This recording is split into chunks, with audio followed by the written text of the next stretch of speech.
Alrighty, time for another E3 2017 conference, this time Ubisoft.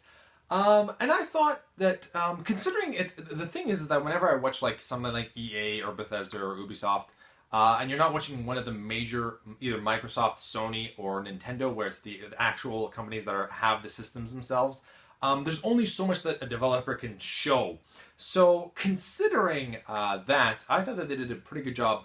I think that I'm probably more excited for some of the things that Bethesda was making, but there was only like I think two titles that I was really looking forward to. Okay, three technically, I guess, with Bethesda, and I'm looking more forward to them.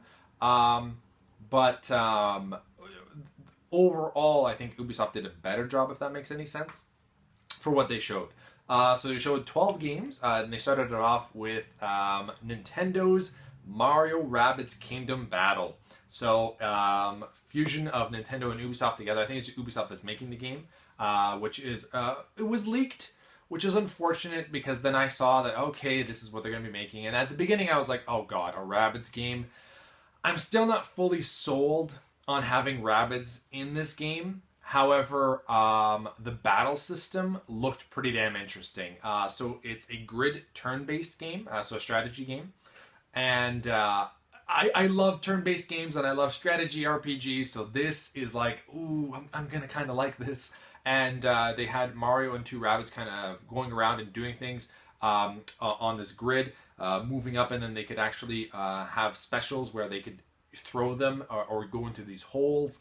Mario, if as soon as the enemies moved, he would be able to shoot them and make a move, even though it wasn't his turn.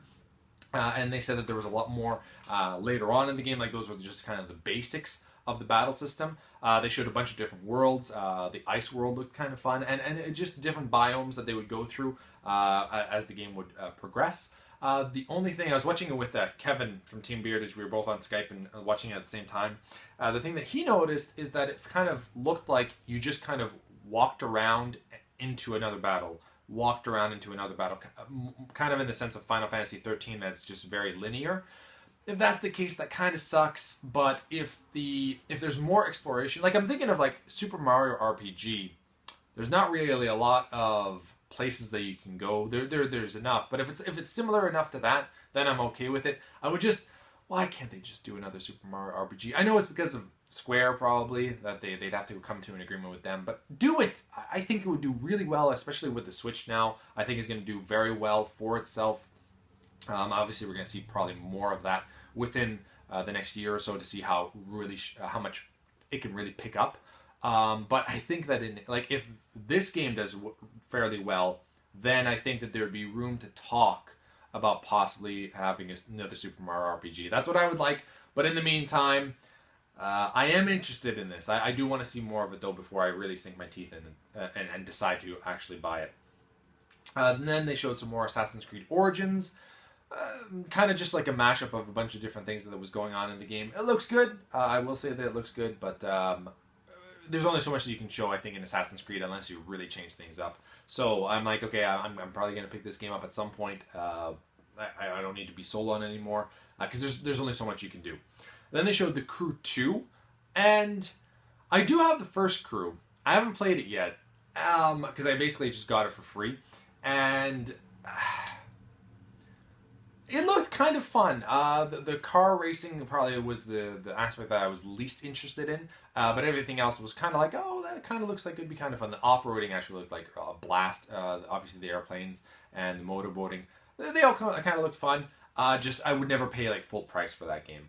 Then they had Elijah Wood, Frodo from Lord of the Rings, show up and talk about Transference, which is a new VR horror game, I think, that's coming out. And they didn't really show much of it. So I don't know about that. I'm not really interested in it anyway. I think from the little bit that they showed, just not my cup of tea. And then they showed, I believe it was South Park, The Fractured Butthole is what they showed next. South Park isn't really my jam either, so I know that some people absolutely love the first game that they had on Xbox 360 and PS3, but it's not really my thing. So there's that. Then they showed a pirate game called Skull and Bones. And I was like, okay, so it's a more realistic approach, kind of like Black Flag was for Assassin's Creed, but it looks to be only multiplayer. and you can either do solo, I think they said, or 5 versus 5, and they showed the 5 versus 5 battle.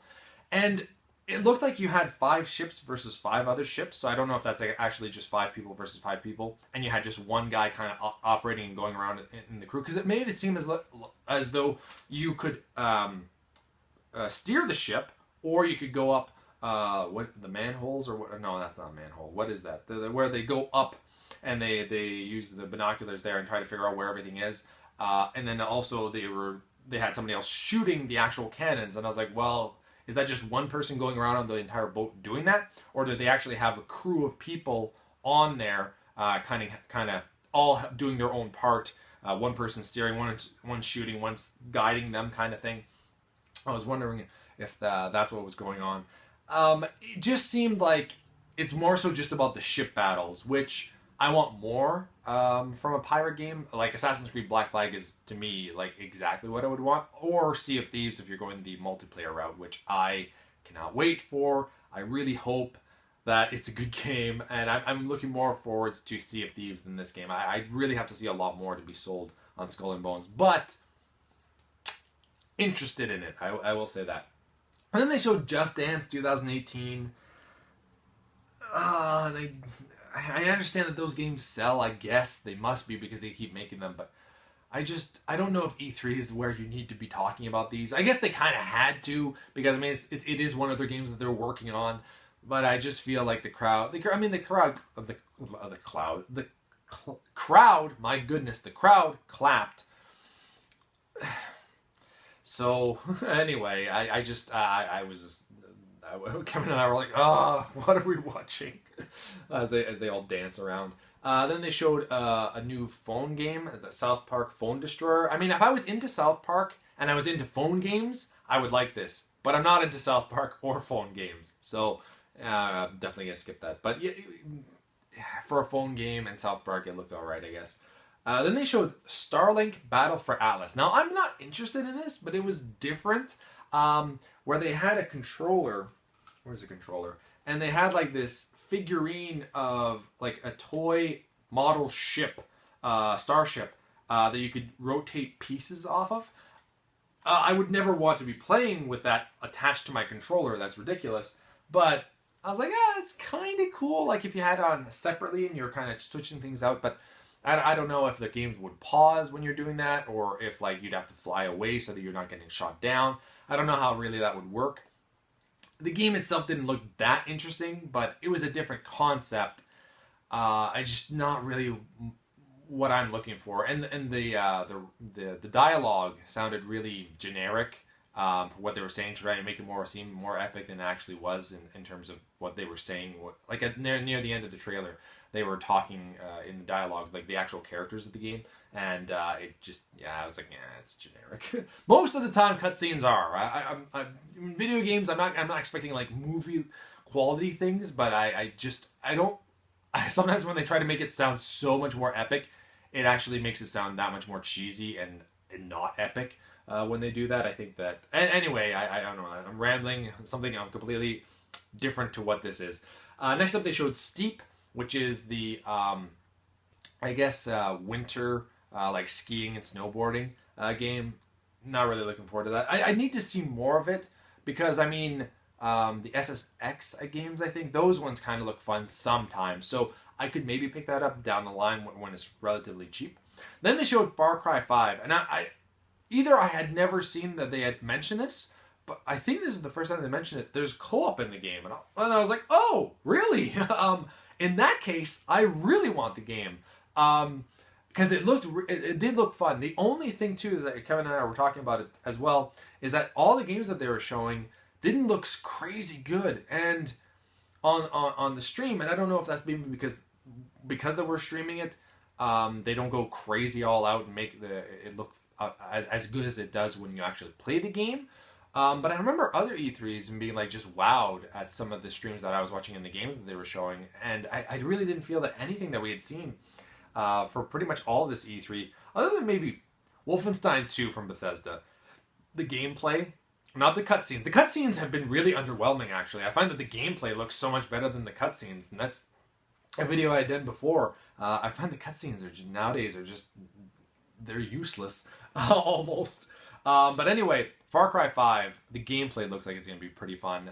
Coming to stateside, I still have not played any Far Cry game, and I have to get into that. I own the first one on Xbox, and I have the third one on Xbox 360. So, and I've heard that 3 and 4 are excellent. So I really do want to play these. And this game comes out, I think, in February of next year.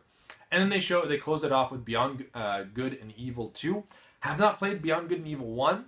So I wasn't going crazy about this, but I know that this is a very popular series that people have been wanting a sequel for forever. I'll say that I wish that we could have seen some gameplay because it was very futuristic and they were kind of flying around in this really big popular city. And that kind of looked like it could be fun if the gameplay was there. But I really didn't like the monkey. I found that the monkey was I'm becoming now an old man that just complains about everything. And I'm like, those characters that they're showing nowadays, back in my day. I don't know why I'm turning into this cynical old man that just wants to complain about everything. I'm not. There's still things that I look forward to. But there's just some things that rub me the wrong way, and I'm like, I'm not. That's gonna annoy me, and I know it's gonna annoy me. Why am I turning into this? But yeah, the monkey, his attitude, I just did not care for. I don't know why I'm like that. But everybody else in the game kind of was just all right, and I was like, okay, everybody else kind of seems cool. So I'll have to see a lot more from it, and if the gameplay really sells me, and if I go back and play Beyond Good and Evil 1, and it really is something that I enjoy, then I would probably pick this up. But it seems as though they're still a while away before they release that game. So that was pretty much it. Definitely the things I'm looking forward to the most. Far Cry 5 is probably the main one. Assassin's Creed Origins I am looking forward to, just not crazy hyped for it. Mushroom Rabbids Kingdom Battle I am looking forward to, but I'm kind of skeptical at the same time. I don't know how good that's going to be, but the battle system has me at least interested, and I do want to see a lot more from it. So we'll see how that goes. But yeah, not bad for Ubisoft. Yeah, it was all right. Some things that I'm just absolutely not interested in, and some things that I'm actually very interested in, and things that I'm going to have to see more of to really see how I feel about them. So that's pretty much it. Thank you all for watching. You've been Bearded, and I'll talk to you next time. Beardage.